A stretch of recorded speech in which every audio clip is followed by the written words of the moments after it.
It is now 6 o'clock. Good evening, everybody. My name is Greg Ferris, President of the Forney ISD Board of Trustees, and I hereby call the Forney ISD Board of Trustees meeting to order and certify that a quorum is present and that the meeting has been posted in the time and manner required by law. At this time, we're going to take item number 12 out of order, and the board will convene into closed session. We'll go in closed session 6:01, and we'll reconvene back into open session following. The closed session will be held under Code 551074 and 551071. No voting will take place in closed session. Any action the board wishes to take will result in discussions in closed sessions will take place after we convene back into open session. Thank you.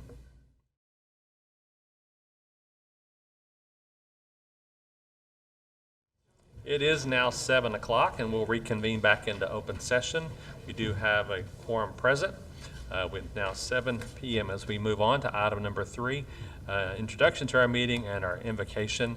This evening, if you'll rise with me, our invocation will be led by Christopher Andrews. Let us pray. Dear Heavenly Father, thank you for letting us join in here tonight as a board and as a Forney family.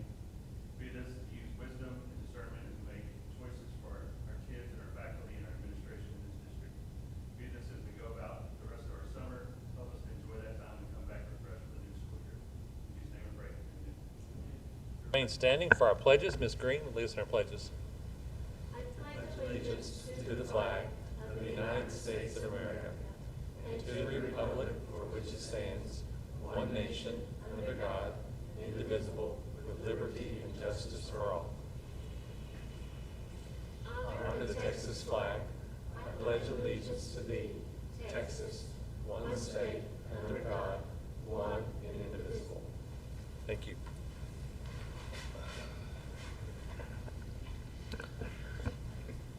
Moving on to item 4 is the 2021-22 budget public hearing. At this time, we'll go into public hearing. I need to have a motion. Thank you, Mr. Johnson. Do I have a second? Second. Mrs. Green. Thank you very much. Mr. Chase?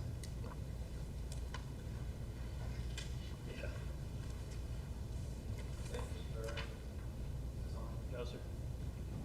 How about now? Good? All right.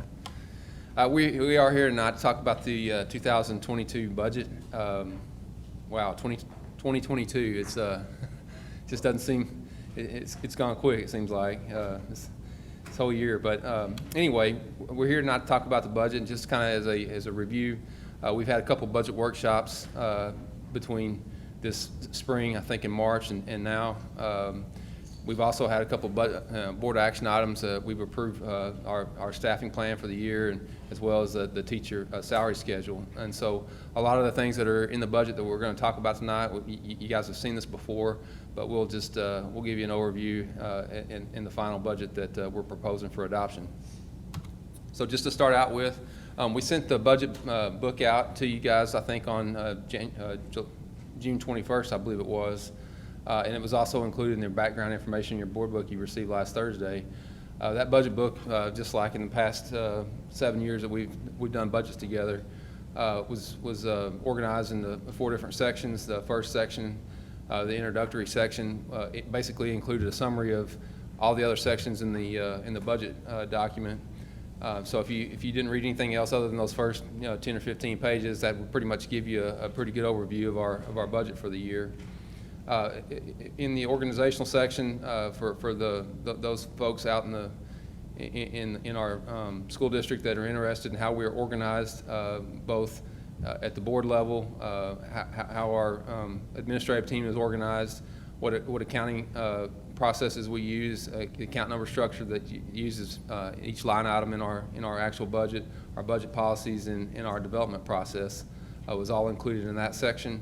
And then the actual meat of the budget was in the financial section, which included all the estimated revenues and appropriations for the 2022 budget, both combined and individually by each fund that the board is responsible for approving, as well as comparative data for the last 5 years for those appropriations and revenues.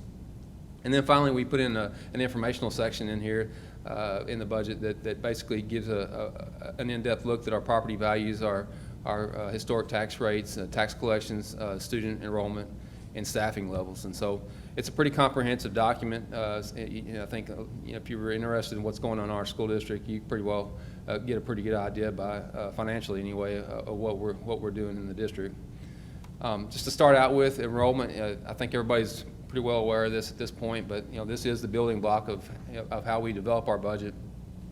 It determines the number of teachers that we need, the amount of state aid that we receive. It's used to determine how many seats in classrooms that we need, and so that directly involves facility planning, which we're doing a lot of these days. We do use a demographer. As you know, Rocky is our demographer. He works for Templeton Demographics, and they have projected that our student enrollment is going to increase 1,309 students this next year. On average, over the next, I'd say 10 years, I think it is, we're expected to grow 6.5% year over year. But this next year, if you just, that year stands alone, it's a 10% increase, 10.3 if my memory serves me correctly. So a lot of rapid growth going on in the district right now, and so our budget is going to grow pretty rapidly accordingly. So just graphically illustrated, you've seen this before as well. In 2017, we had 9,700 students. In 2021, this last October, we had 12,700 in change. So that was about a 3,000 student increase. And then from now until 2026 October, we're projected to grow another 6,000 students. So the curve is steepening up a bit, as you well know. And all the planning that's going on behind the scenes in order to prep for that many kids. So just kind of look at our property values real quick. We talked about this in our last budget workshop, but we see our values, we're estimating they're going to increase this year 18%, and that's based on the preliminary cert that we got, and still we made some allowances on value that would be lost through protest. We still feel pretty good that number will be 18%. We won't get that final certification until July. And once we get that, from that point forward, then we'll be free to adopt the tax rate and move on. And that would be the final piece of the budget for the year to get off and rolling. But just looking at this individually, if you look at that first level, single family, obviously that's residential property. That's our biggest portion of our property values. Over the last 5 years, it's gone up about 80 or so percent. It's increased $2.2 billion. It was $2.8 billion in 2017, and it's going to be just north of $5 billion in 2021. So substantial increase in residential property, and there's no surprise. Any street corner you drive down into the district, you can see dirt turning and houses going up. The next one that we've increased a lot in is commercial value. I think we've gone up about 40% or so in that category as well. It was just north of $1 billion in 2017, and it's about $1.5 billion is what we're estimating in 2021. And so the other categories are small in comparison, but those are the two major categories I wanted to point out to the board. But 18% is what we're using to build our budget on, or what we use to build the budget on. As far as the combined budget goes, and this is combined budget is the general fund, food service, debt service. That's what you're required to approve tonight as far as the budget goes. And those combined revenues for those three funds totaled $160.5 million. The appropriations will be $157.7 million. And so what that looks like basically is if you break it out into these three parts, the general fund is 78% of the total combined budget at $122 million, $122.1 million. The next would be debt service, which is 19% of the budget at $30.3 million, and then finally food service is the other 3% at $5.4 million. So drilling into the general fund, it is the largest fund. The major sources of revenue here are property taxes and state aid. It accounts for about 98% of the total revenues for the fund. 82% of the budget is payroll. We're a very labor-intensive organization, so that's no surprise that most of the budget would be tied up in payroll costs. We've looked at all the assumptions that went into building the budget before, but I'll just hit some high points real quick. As far as the revenue side of the estimated revenue, 2 years ago, the 86th legislature revamped public education financing or funding. And they increased the basic allotment quite a bit to 6160, and the guaranteed yield went up some, as well as the guaranteed yield in the second level, which we don't get any of right now. Those are for districts that pass a tax rate election. But we do have the 5 enrichment pennies that we have approved by prior board action here, and so we get about $6,660 dollars per kid, give or take, and that's on not a weighted basis. So it's actually each kid can be weighted more than one student for different kind of programs that they're involved in. But essentially, about $6,660 a kid is what we get, and that appropriation didn't change this legislative cycle. It's still the same amount as it was approved 2 years ago. They did tinker with the formula a little bit. We did wind up getting a little bit more fast growth funding, which it's not included in the budget tonight that's presented, because of the time we got the information from the state that they did approve that. We were a little bit too far into this budget process, but we will bring that back to you in a budget amendment in the near future. As far as enrollment goes, again, we talked about this already. We built a budget on having a 1,309 student increase. A total enrollment of 14,000, just over 14,000 next year, which is a 10.3% increase from the this past school year. Property tax is 18%, and the tax rate we're looking at it being the same as it was the prior year. I think there is a possibility that the tax rate on the M&O side that funds the general operations. General fund operations, it could go down slightly. It's not going to go down a lot, but I do think from the latest word that we got from TEA, it's based on the statewide average. If it goes up by more than 2.5% statewide, then they further compress that rate. The initial thought was they weren't projecting more than a 2.5% increase, but now it may be slightly above that. So the rate's not going to be a whole lot less than 87.47, but it could potentially be a slightly lower than that when it's all said and done. We get our final certifications, and the INS rate we're proposing to leave that at 50 cents still. Just looking at the general fund revenue sources. Just locally, we get about 47% that to fund the general fund operations. The other, almost 52% comes from state, and we get a small amount, 1% for federal sources. We're projecting a $12 million increase in revenues over the year from the prior year comparison, which is about 10.9% increase from the prior year. And again, if you look at it, we're expecting 10.3% student growth increase. It makes sense that our revenues would grow approximately by the same amount. As far as moving on to the expenditure assumptions, we did build into the budget a 3% of midpoint pay increase for our staff. We do have 1% retention pay still in the budget for the staff that we usually pay out in November.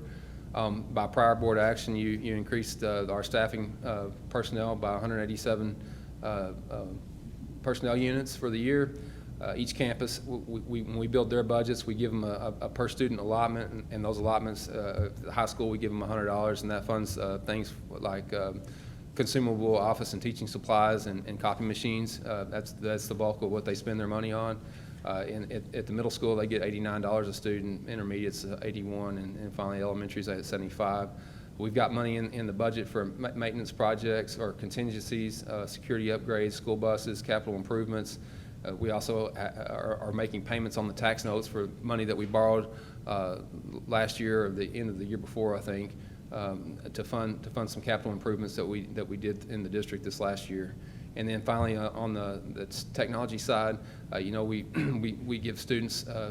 We started out at 4 through 12, giving every student a Chromebook. I think we're down to 3 through 12 now, and they still have several Chromebooks in the classrooms for K through second grade. But there's money in the budget for next year to maintain that and to build capacity there if we need to.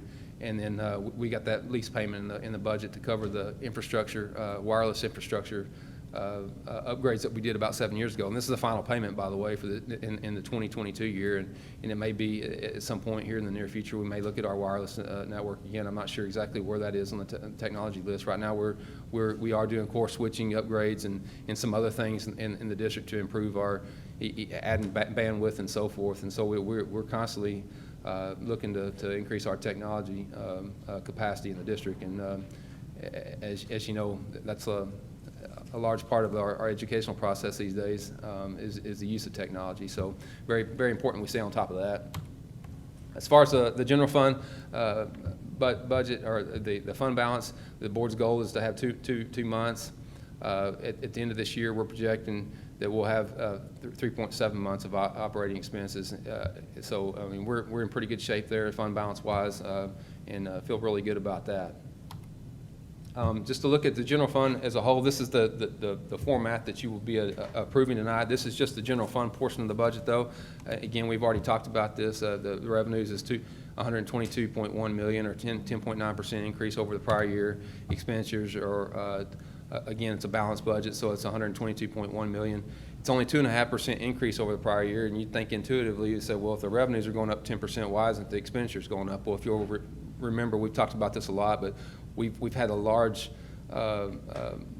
expenses for capital improvements in the general fund this past year, which total, you know, we have about a $9 million budget deficit, but the year before we had almost a $14 million budget surplus, and so those things kind of work themselves out over the years, because when we close our year out in June 30th, we still got summer projects going on, and we have to reappropriate the funds and what have you. But if you strip all that out and didn't make the comparison, it's about a 10% increase, just like the revenue is. But that's the general fund budget. So the summary again: 10.9% increase in estimated revenue, 2.5% increase in expenditures, 3% pay increase, 1% retention pay. It is a balanced budget. We're looking at our overall fund balance at the end of 22 to be $37.5 million. Or 3.7 months of operating expenses at a tax rate of 87.47, or maybe slightly lower depending on what our final values are and the final state values are in July. So moving on to food service, again, this accounts for the operations of the district's cafeterias.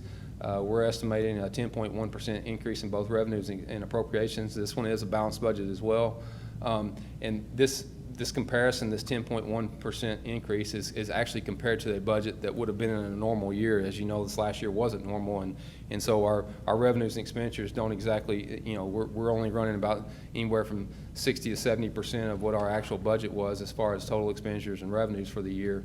But when you compare it on a normal year, what we were expecting it to be a normal year last year and what we're expecting to be a normal year this next year, it's up 10.1%, which is basically in line with the amount of students that we're increasing. So just to look at that again, we're a total of $5.4 million in both revenues and expenditures. It's about just short of a $500,000 increase in both cases. And again, it's a balanced budget, so there will be no fund balance in this fund at the end of the year. Finally, the debt service, as the name suggests, this is where we account for principal and interest on and fees for all the bonded debt that the school has and the payments that we make for that bonded debt. 99% of the revenues collected in this fund comes from property taxes. We get very little state aid anymore out of this fund, because on a per pupil basis, we're actually higher over the threshold of what EDA existing debt allotment or the instructional facilities allotment. I think the cutoff is $35 per penny per pupil, and we're collecting more money than that on our taxes right now. So there's very little support in that area, like compared to if you go back into our recent past, 5 or 6 years ago, we were getting a few $1 million in those categories, but it's all pretty much local revenues now. Just to look at this, we're looking at $33.1 million in revenues. That's about a 19.8% increase. And again, if you think of in terms of our property values going up 18%, you'd think this would only be going up 18%. But I think I mentioned this in our last budget workshop that our actual collections in our this current year, they're up about 1.5 to 2% over what our budget is. And so, if you figure that our budget's like 1.5 to 2% low in 21, then if you add that into the mix, then really it's only about an 18% swing when you look at actual versus the budget that we're projecting this next year. Same thing with well, not the same thing, but the moving on to expenditures, we have $30.3 million of expenditures, and that's about what $4.5 million or so increase from the prior year. We do have a scheduled cash defeasance that we're making in '22. We approved that back last September, but the actual payments won't be made until August, and so that's kind of included in the mix here and driving that up a little bit. We do have a fund balance in this fund, almost 2.8 million, and you know, because of the way our cutoff works, we've talked about this many times, but you know, our fiscal year ends on June 30th, but our big debt service payment is due 45 days later, so you have to have a fund balance in order to make that debt service payment in the following fiscal year. And so just to kind of summarize that, in 2022, at the end of 22, we were expecting to have a debt service fund balance of $30.2 million. Our August 22 debt service payments is 16.4, so we still have about $14 million there of capacity. We usually keep about 25% of that of our debt service payment in our fund balance to smooth out any edges in case we had a delinquent taxpayer, like, you know, for instance, if our power plant was delinquent one year, we'd want to have a little bit of cash reserved in order to smooth that out until we got the money from them, you know, on down the road. So the bond rating agencies like to see you have a little bit of a fund balance in there. So between $6 and $7 million is about that the right dollar amount. So that would leave us about another, you know, $6 million, I guess, of surplus. And what we've done in past years is taken that and actually cash defeased bonds and save the interest expense for the future. We still feel like that's the best approach. We do also have some bonds that we're going to be selling in August of 21 to finish out Johnson and Willett, and we're estimating that those interest payments that we'll be making on that will total about $1.4 million of that $6 million. So we'll still have about $5 million or so to do the cash defeasance, and we'll bring that plan to you in September when we actually approve the tax rate and ask the board to approve that plan. But anyway, that's pretty much the plan for the debt service at a 50-cent tax rate. And just going forward, we'll get our certified tax value again on July 25th. Anytime after that point, we're free to adopt the tax rate. I think we initially had our budget meeting in September, set for the 13th, but we may back that up a little bit. I know our tax office, they'd like to get our final approved value, our tax rates, as early as they possibly can, because they have to send notices out to taxpayers. And if we can back that meeting day up the week before, I think Labor Day is that Monday. We don't meet on that day, but I don't. We might have a plan for you to actually have move that meeting to that Tuesday night. I'm not sure if we've discussed that yet, but that's kind of the plan, I believe. But anyway, that's the budget. If there's any questions specifically, I'd be happy to answer them. Thank you, Mr. Chase. Do board members have any questions?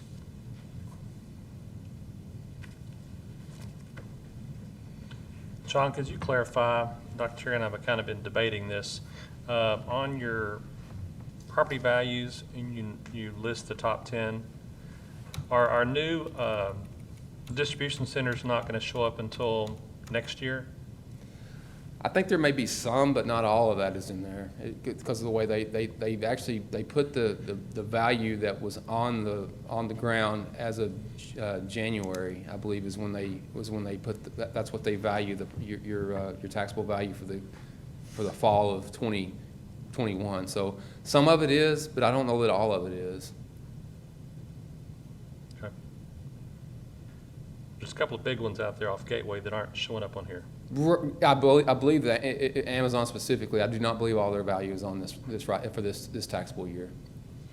I think some of it is, but not all. But Goodyear is older. It opened first. I believe Goodyear's 100%. I think of their value is on this one this time, because I think when we looked at the tax roll here recently, and we went out there to look at all the things that were listed there, I thought they had 100% of their value. Last year there was a piece of it, but not a lot. But I think this year it's up to like 80 or 90 million now, if I remember right.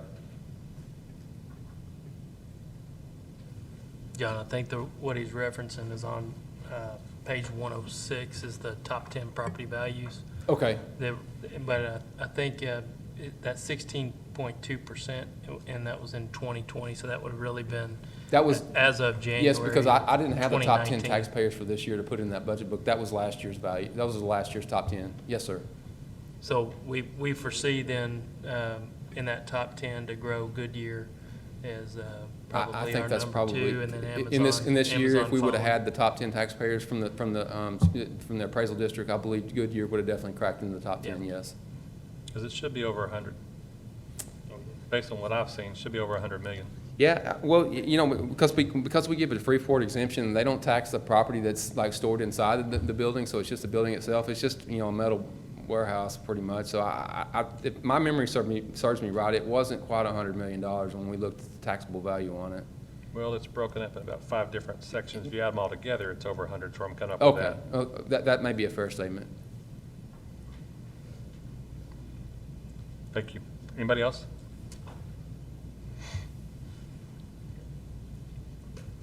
Any questions from the audience about the budget? Spectators in the back, any questions? Lenny? Okay, I hear none. Do I have a motion to close our public hearing? So moved. Mr. Andrews, do I have a second? Second. Mr. Johnson? Thank you very much. Appreciate it, Mr. Chase. We're moving on then to item number 5, our reports. The next 4 items are reports only, require no action from the board. 5A is the monthly financial report. Mr. Chase, take it away. So we're here tonight to talk about the operating results for May.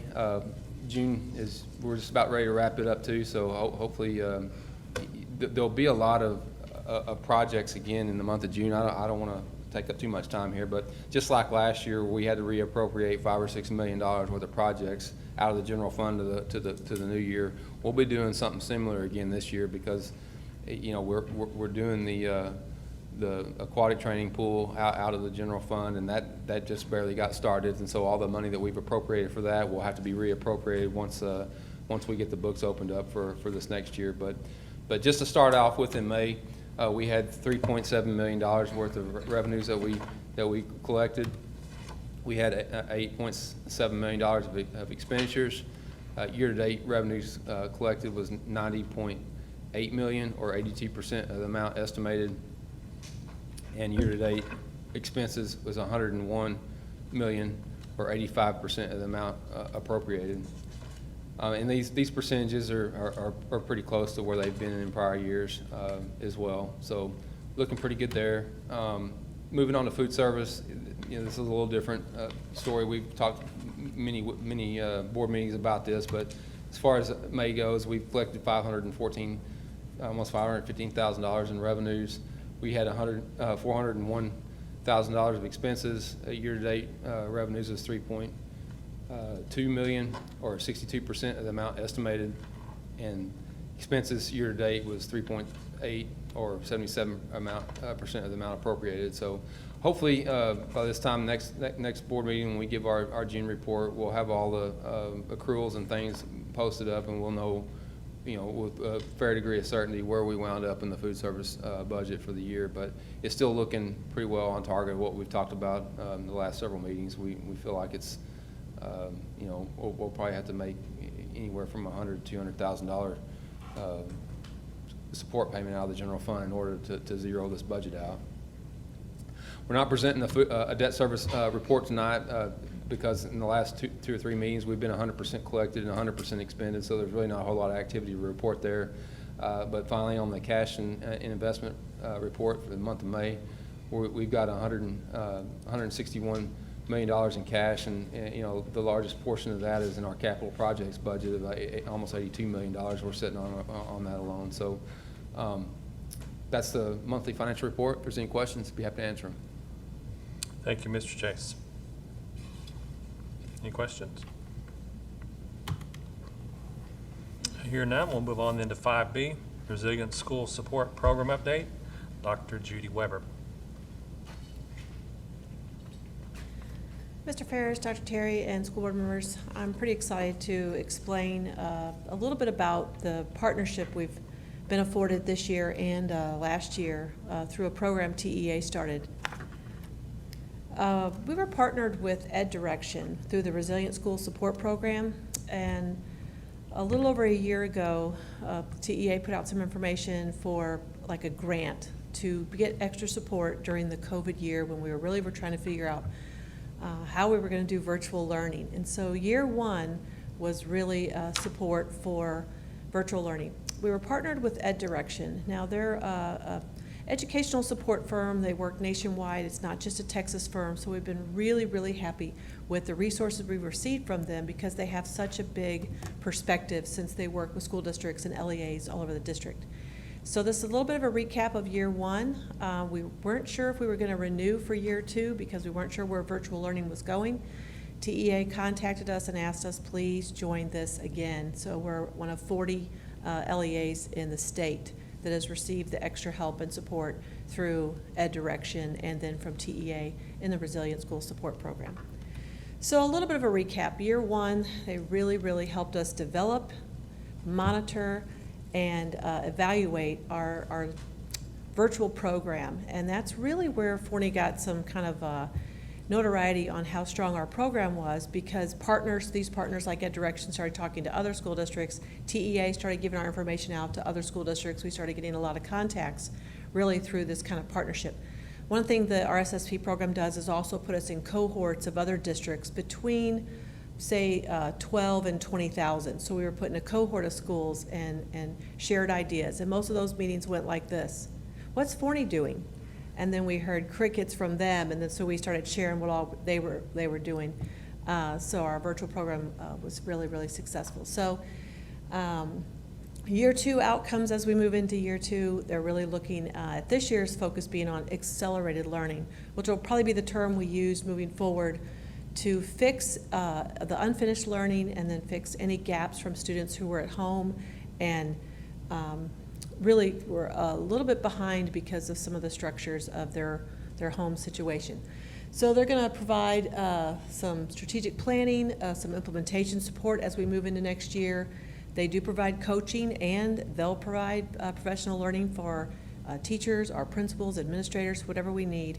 And then we are also in a cohort this year of similar schools as we look to how we will all collectively as a state help our students be successful. So they have a large team of members supporting us, and then who led this really last year was Sandy Whitley and Stacy Joseph. And Stacy's going to go ahead and join us this year, even if our focus is on recovery, because we plan on using many of the great techniques we learned through virtual learning to help our students. But you can see quite a bit of our teams are on there. And then we're going to focus on a few specific campuses this year that showed some specific need that Ed Direction felt like we could really target. So one of the things they did last year, they'll actually use our data and help synthesize it. They also provided a survey to our parents and families, a survey to teachers. They brought a focus group, conducted it virtually with our counselors, and then evaluated every bit of student data that we had available to provide some trends and data reflections, and then use this information to show areas of strength and need. So there's it's a lot of words here, but the first thing they noticed was even during the COVID year, Forney had some very good successes in our virtual education program. In fact, our STAR data shows, Dr. Owen has broken it down between virtual and face-to-face, and in several grade levels and in our ELAR test in particular, our virtual students scored higher than our face-to-face. Some of our kids who were home had involved parents that read to them, read and did most of our ELAR stuff. So they felt like we've had some great successes with our virtual learning program. They also did some engagement studies and found that their elementary teachers, of course, had the greatest success with engagement.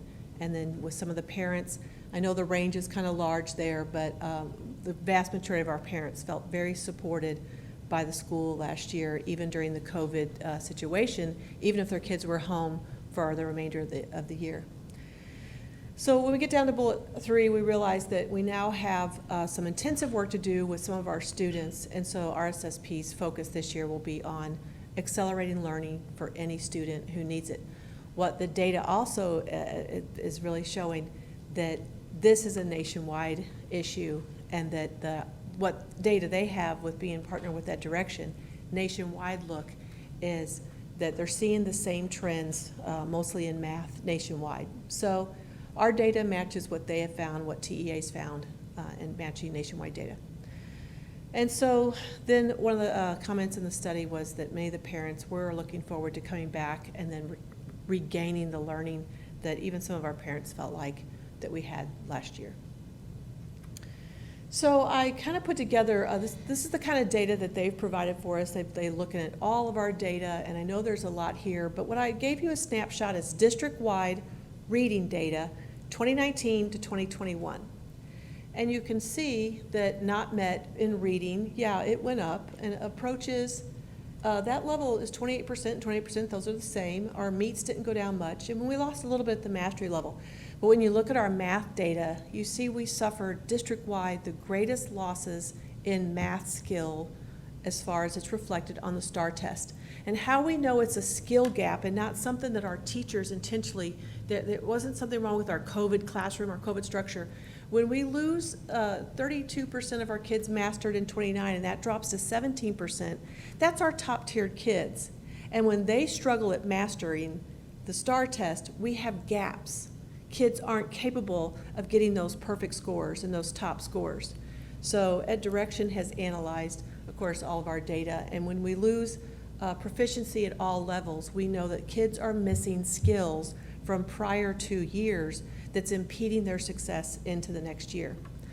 Well, this is coinciding with a couple House bills. House Bill 4545 is an accelerated learning bill that is very extensive and gives us a lot of detail on what we need to do. And then House Bill 1525 is providing extra funds for learning acceleration. So there'll be a big focus on math in this upcoming year to try to regain skills that kids may have missed from the 3-month shutdown back in 2020 that provided a gap in 2020-21, and now if we don't fix those gaps, forever their math skills will be hindered. So in summary, EdDirection's providing a district-wide template for progress monitoring. House Bill 4545 will require us to monitor every student who was unsuccessful on the STAR test and monitor their progress for the next couple years. They're helping us identify targeted student objectives. This would be district-wide, and so not just kind of left up to one teacher or another, but collectively, what are these SEs and our TEKs that we'll need to really focus on to regain learning?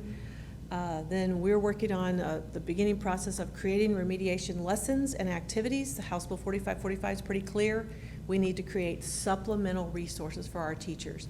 Our teachers need to teach like they should, teach the FRCs, and we'll come in with supplemental resources for our teachers and staff to provide the extra learning needed.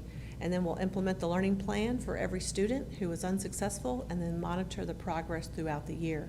So EdDirection already provided today with a district-wide template that we can build on and say, yes, okay, at 3rd grade it looks like this, or at 4th grade, and at algebra, how this looks. So we're partnered with them. We meet weekly. They can provide pretty much anything we ask for. So it's like having a second set of data analysts and supports to help our learning team really work for the next 2 years to fill the gaps that have been created through the COVID crisis. So it's kind of a summary of what we've been doing last year and where we're headed this year. So I'd like to see if there's any questions. One question. You said that we're in line with what's happening nationwide. Would you say that's statewide? We don't have the statewide data. Parents of the parent portal can now see, EOCs came out first, where they can see their own student data and the SE data. The state has not released their data compared to ours. Parents can now see their student SE data now in elementary. That just came out, but it's not populated into our EduGen's data mining program. So I don't really know how we're doing statewide. What I do have is our data compared to 2019. I also have for each grade level what percentage of students took the test, because that will impact state data. A district that had very few kids take the test, but those who came to school, well, on many of our campuses, we had 95% of our students take the test. Well, that means we brought in a lot of these kids who were home, took the test. It obviously waned by the time you get to high school, where 80-some% of our students took the test. And some schools they might have had 90% of their students take a test versus Claiborne had 95, for example. So that will really impact state data, because unless they tell us how many of their kids took the test, it's not really apples to apples. If you, Nowhere, I'm guessing in the country. Yeah. right. Right. But we want the, right, Yeah. we want the state data for sure. Yeah, just to add to that a little bit, probably the biggest challenge our learning team's gonna face this year is we don't have good apples-to-apples comparison to create relative data. We have student individual data, which will identify, growth gaps, and whatever we need to create from an individualized intervention plan. But I'd caution us all to think that we're gonna be able to compare ourselves to other districts or other states or even other nations. Even internally, our campuses and how the kids came back at each quarter really impacts the relativity of the data itself and how we can compare it. So we are really kind of taking a step back and not looking at data in a way of comparison, but looking at data in a way of this is what a starting point to where we can grow our kids. So I hope that clarifies, because I know we're used to being able to take data and compare. In this crazy year, it's really not In fact, the feasible to state do so. turned off some of those programs they normally provide for us to look at our data and predict letter grades. They've taken all that down. We just have raw data. But we are planning on taking every child and looking at their beginning of the year starting point, and then have a path for them, and then look at map data, and then look at the November interim, and look at January map data, because we are going to closely monitor every child's growth this year compared to the starting point that we had with this recent STAR test, to make sure that we grow. We've got to fill the gaps that have been created throughout the last year and a half. It would seem like that's all over. Yeah. Mr. Ferris, I have a question. Yes, go ahead. Even though there's not state data to compare to, there's no doubt that every district has these gaps, correct? And so by us having this partnership with Ed Direction, this just gives us more of the ability to go and correct those gaps, correct? So we're very lucky to be part of this, is what I'm hearing. We're very thankful that we joined a year and a half ago, because, the TEA is like, hey, you want to do something? And it kind of perceives as, could it be extra work? Will we get much benefit? We didn't know who we'd be partnered with. And we jumped out on a limb, and they've been very proactive. They've looked at all of our STAR data already. And we meet, and it gives you another set of eyes to say, well, are you seeing this? Are you planning on doing this? Let us take the burden of the work and create these templates that every school, every campus, every teacher will need to use as we progress monitor. And they've already read House Bill 4545, and they're starting to head on that work too. Hours of outside work they're providing for us. It's a partnership is the way I would describe it, because TEA is learning from Forney in this new era, just like Forney's learning from the other groups that are part of this. And so just to make your comment even more relative, 40 districts out of over 1,200, and we're in that group, so. It's a challenge that every district's going to have. Yes, sir. Yeah, we have a partner to help us.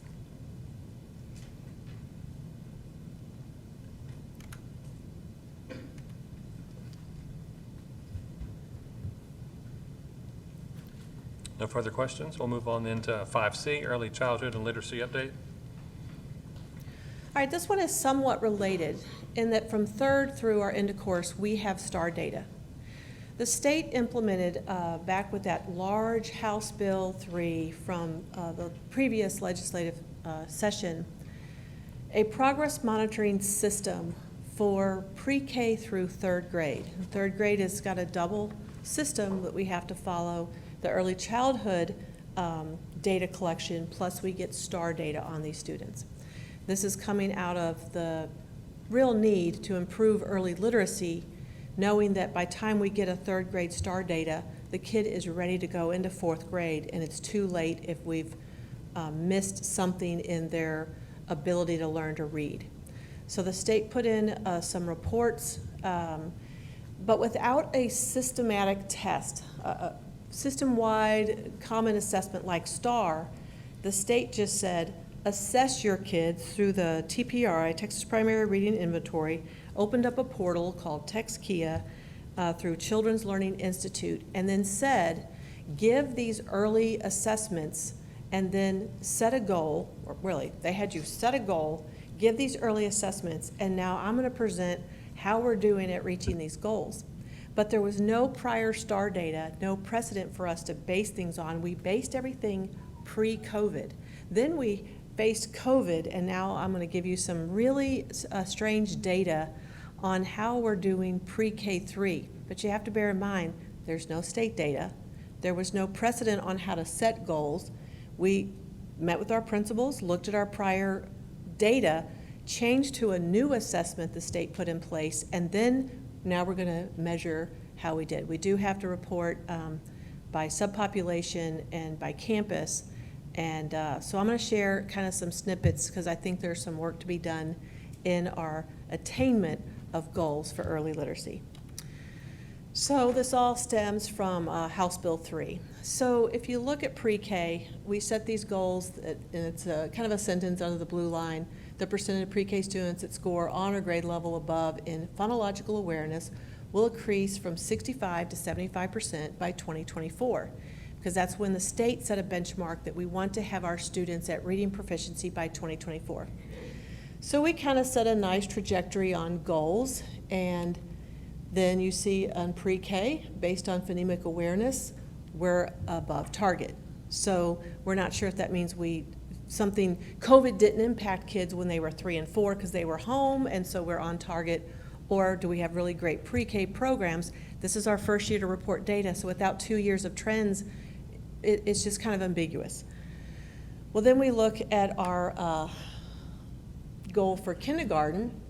We said based on blending that we would improve from 71 to 80% by 2024. So here we're kind of our benchmarks to set this along the way.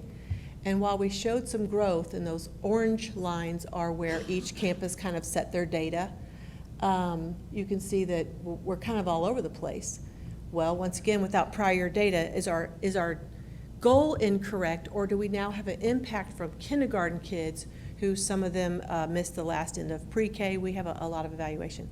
We grew throughout the year, the assessment's given 3 times a year, but a few campuses, Claiborne met their goal, Henderson was close, but you can see that we're off track on some of our others. So we need to kind of reevaluate our goals and look at really what's going on in kindergarten.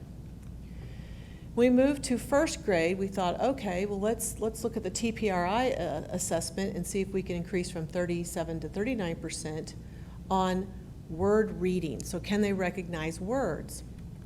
And then, well, all of a sudden in first grade, we met our goal with most campuses. And so overall, the district met that goal. Once again, without prior data, was our goal too low, or did something great happen in first grade that didn't happen in kinder? And yet we did great in pre-K. So again, there's more work to do as we study the data and figure out what are appropriate goals.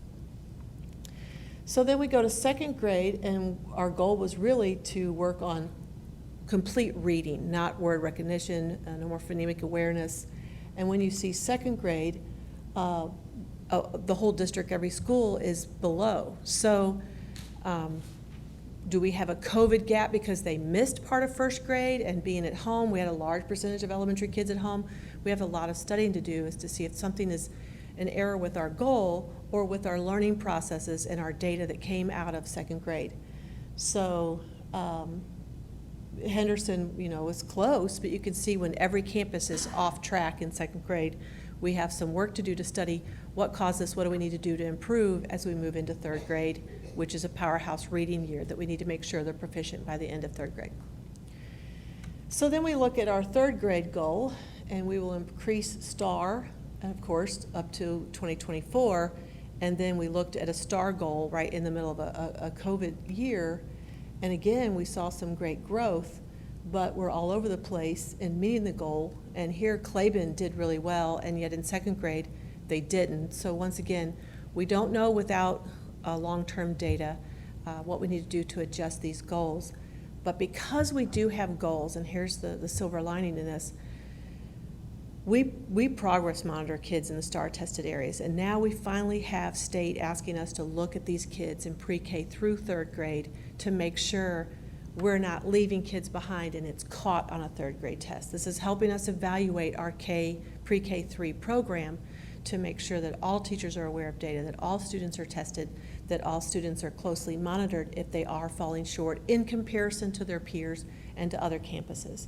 So we have some schools that are slightly off track with third grade compared to where we set our goal, but once again, we also had the COVID year, which added a level of complexity to trying to goal set and not really knowing where we would end on a new assessment. So kind of in summary, we know we've got some work to do, both because of COVID and as we learn the new assessment and then understand what are the best ways to work with early childhood literacy. So kind of in summary, pre-K and first, we're on track. First grade shows some great growth. Third showed high growth even though we missed our target. And then second grade looked like we need some major intervention as they move into third grade. And so we're already preparing for what do we do with our reading program and with our teacher training this summer. So we have been really working on the science of teaching reading. And then this district-wide systemic approach that we're required to do out of House Bill 4545, we can bring many of those things down to our younger grades and progress monitor kids who are off track. And then what LLI, what extra programs are we bringing in for them? So our targeted acceleration won't just be for kids who face a STAR test. We can really do it district-wide for any kid who is facing a learning gap. So a systemic approach for all children moving into the next few years. So that's kind of a summary. It'll be an annual report I give. I hope I have better information for you next year. I hope we understand more about how we should have set goals. We can always revisit our goals once we have some patterns to base things on. So just have questions. Thank you, Dr. Weber. Any questions from the board? We've got one. Go ahead. This was ELAR or literacy. Is there any idea or thought that this would be done for math skills as well? Yes, the state did make that a part of House Bill 3, that we are supposed to do this with math, and then never provided an assessment or a way to monitor or track, or they gave us a framework here where we're supposed to even input our data. They never opened any portal like that for math. We're not sure if it was COVID related. They also asked us to do, years ago, math academies, and then did not provide even a bit of content. So TEA, we figure their focus really was on reading these next few years. We do have MAP and we have some math screeners. And I think looking at the gaps that we're seeing district-wide, third through algebra on math, we'll have to put and devote some attention to making sure our kids have those early numeracy skills. Because really, if they don't have those by the time they face the 6th grade year where math really jumps in intensity, we've created the same kind of gap for a kid. It's true. Just looking at some of the data, it's just only because I don't know the answer to this. But Can you turn your mic on, please, so they can hear you down here?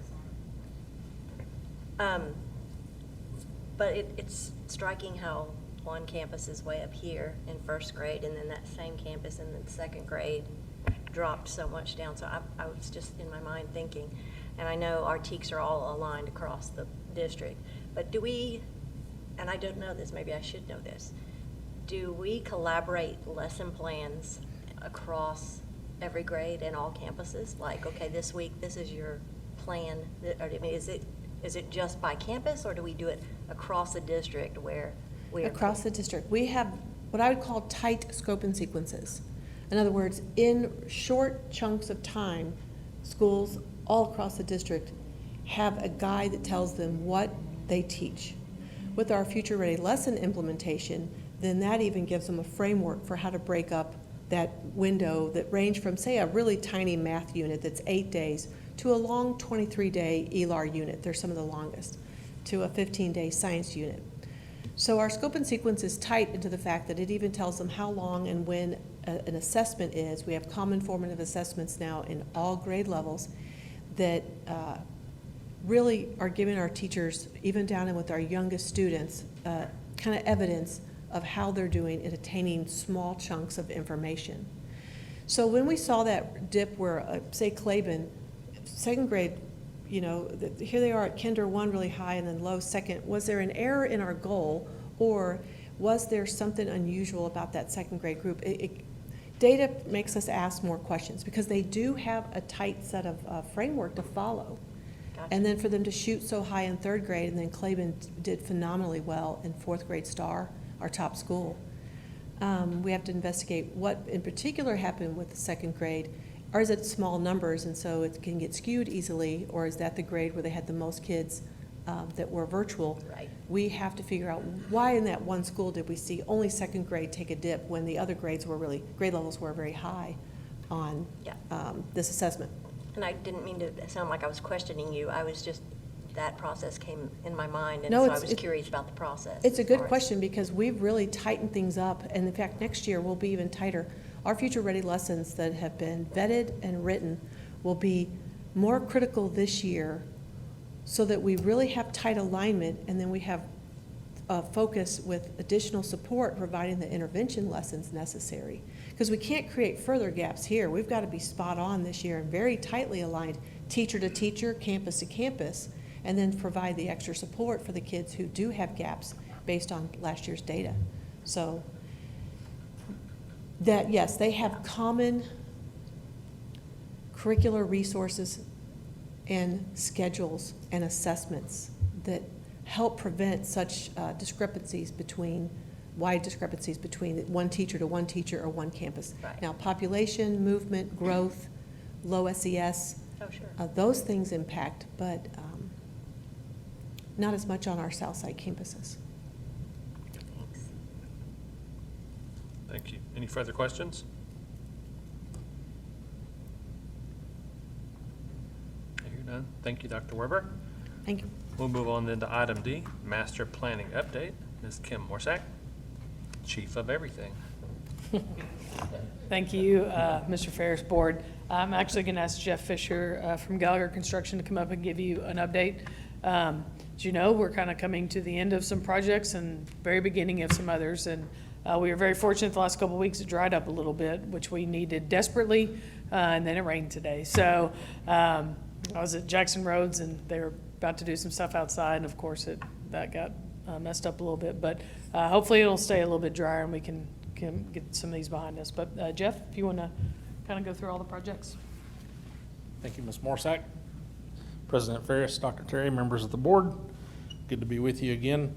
I'll run through these fairly quickly because they're in that stage of the process. Roads in Jackson, we're working through punch list on the academic areas and admin areas, finishing up work in the band and choir, art, kitchen, cafeteria, gymnasium type areas. Those will be being punched out over the next few weeks. I think we're planning on admin being able to move into the building sometime in mid-July is what we're shooting for. Obviously, the outside work will continue after that, and hopefully we'll get some grass on the ground pretty soon instead of just weeds that you see in that lower right-hand corner. They do have the irrigation mostly complete, and they're putting in trees and things like that. So that's moving forward. It's just been a matter of trying to get the grass out of the grass fields because it's been wet recently. I think they're getting ready to put the turf down on the field here in the next week or so. So that should be in process. It's just the mad rush of getting done in the summer. So things are moving along fairly well over there. Griffin, it's coming along good. The punch list is being worked on. Everything's really getting buttoned up over there real well. Again, landscaping is lagging just a little bit just because of the wet weather that we had. I believe admin's moving in there next week. Yeah, on the 7th. So that one will be getting ready for kids pretty soon.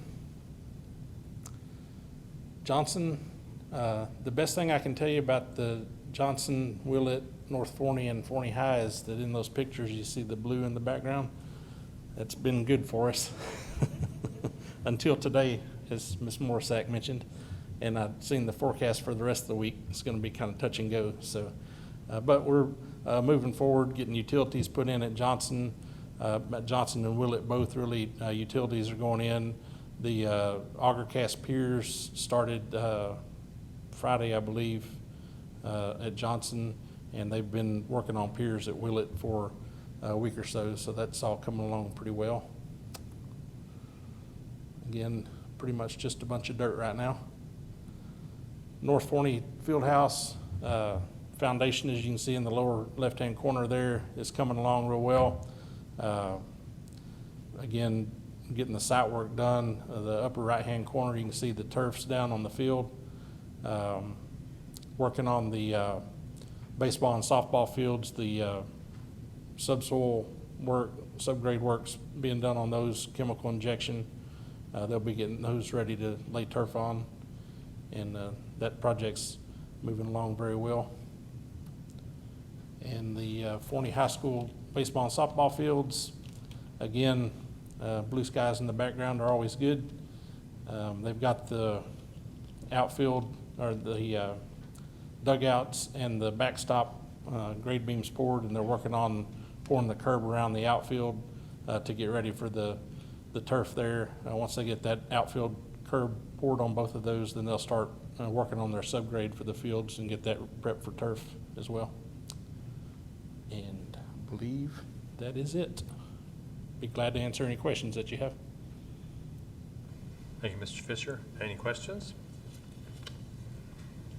I had someone come up to me during the election and ask, what is that thing that looks like a prison that's being built over, between the, daycare and Crystal? I said, I think that's our new intermediate and, middle school. But my question is, are we gonna have any changes in that look so our community won't be calling it a prison? Is that, What's what was the question? are we gonna do anything to the outside to make it look more, well, I mean, the there, side that's toward the street? That's south elevation. Back of the gyms. that's pretty much what it looks like. There'll be there's not even a fence that goes around back there, because, the chain link fence goes around the other side. Eventually that portion of land, there's a 5-acre and a 10-acre tract on the other side, that the district will determine what they want to do with, but that is what the back elevation of the building looks like. Yeah, the front elevation is mainly glass and decorative stone. So we might encourage them to swing around to the front of the building and get that perspective. That's where as the well. marquees will be in the signage as well. I did want to add one thing. We do the technology portion. We purchase it in-house because we receive federal reimbursement for 50% of that through E-rate grants. And one of the reasons why Griffin can't be in until the 7th is because there's a national chip shortage. Thank you, COVID. And so we're waiting on some of the switches and gear to get in so that we can have phone and internet before we let people move in. So part of the delay on Griffin is that. We think we'll be able to get everything in. We have a backup plan for Jackson Roads because some of the switch gear has been delayed even further till October. But we have a backup plan to make sure that we're ready to go when school starts. I don't think it looks like a prison, by the way.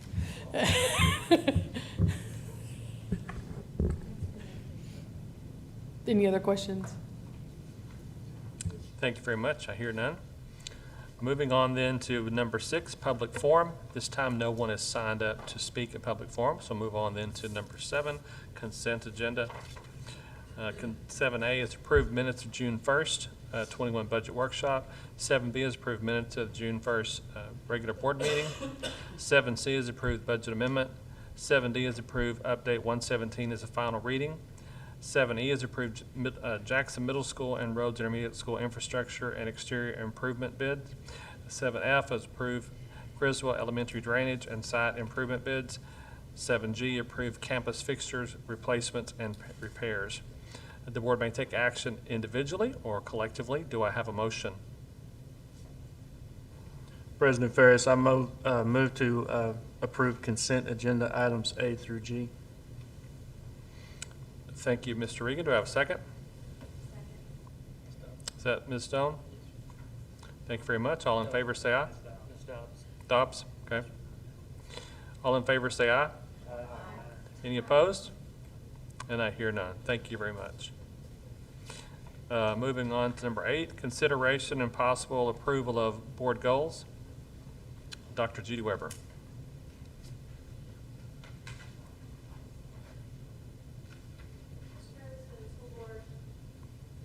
And Dr. Terry, this is going to kind of be the final report coming out of our strategic planning that occurred this past spring. So we met together several times. We really evaluated our vision statement, our mission statement, and then one more focus of that strategic planning committee was then to help us frame some new board goals. So a little bit of history, these kind of same things occurred back in 2013 and 2017, and back in 2013, before when Dr. Terry joined your team, these were the board goals that we really lived under for the last 7 years, and there were 6 board goals, and we're all very familiar with them. And so these were presented to our strategic planning committee, as well as our vision and mission statement.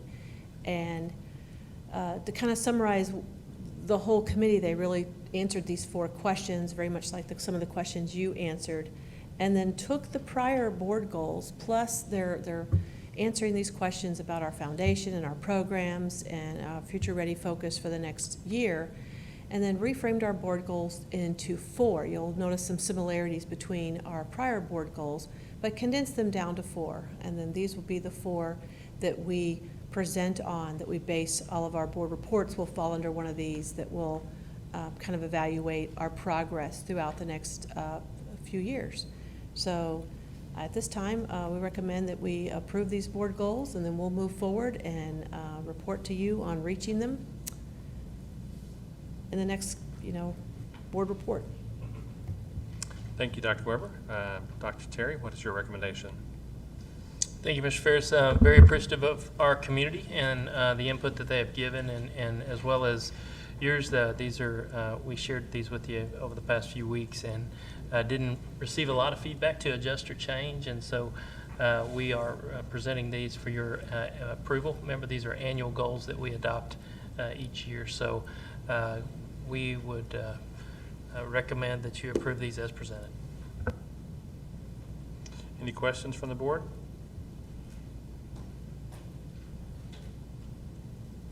I hear none. Do I have a motion, please? Mr. Ferris, I move that we approve the board goals as presented. Mr. Johnson, do I have a second? Second. Mr. Regan? All in favor, say aye. Aye. Any opposed? And I hear none. Thank you very much. Moving on then to item number 9, consideration of possible approval of the 21-22 budget. Mr. Chase? We pretty well extensively covered the proposal for the 2022 budget with the board in the public hearing, but this is the summary of the general fund, food service, debt service, and the combined total. And this is the adoptable format the EA prescribes us to adopt the budget in, and our recommendation is that we approve this budget as presented. Thank you, Mr. Chase. Any further questions from the board? Dr. Terry, final comments? No, just proud of this budget. It's been a challenging year, obviously, but so appreciative of John and his team and the work that they do to collect this, and just have to always compliment our board on your conservative approach, but also always putting our people first, which is always about 80 to 85% of our budget. So thank you for that. Thank you for supporting our kids, and we would recommend approval of the budget as presented. Do I have a motion from the board? Mr. Ferris, I make a motion that the board approve the 2021-2022 budget as presented. Thank you, Ms. Green. May I have a second, please? Second. Mr. Andrews? All in favor, say aye. Aye. Any opposed? And I hear none. Budget is approved. Thank you very much. Moving on to number 10, consideration and possible approval of the 21-22 employee compensation plan. Mr. Chase? Thank you, Mr. Ferris. The compensation plan was included in your budget packet for review. Basically, we've adjusted each one of the pay ranges by around 2% or so. We've also adjusted the compensation plan in the substitute pay category. I think in most daily rates for the subs, I think we went up about $10. Not every single one of them, but most of them we did $10 on. We already approved by prior board action, given the teachers the pay increase, the teacher salary schedule that's included in that board packet is reflective of what was already been approved, and also that teacher incentive allotment statement that's in there was approved by prior board action as well. So our recommendation is that the board approve this compensation plan as presented. Thank you, Mr. Chase. Any questions from the board? I hear none. Dr. Terry, any final word?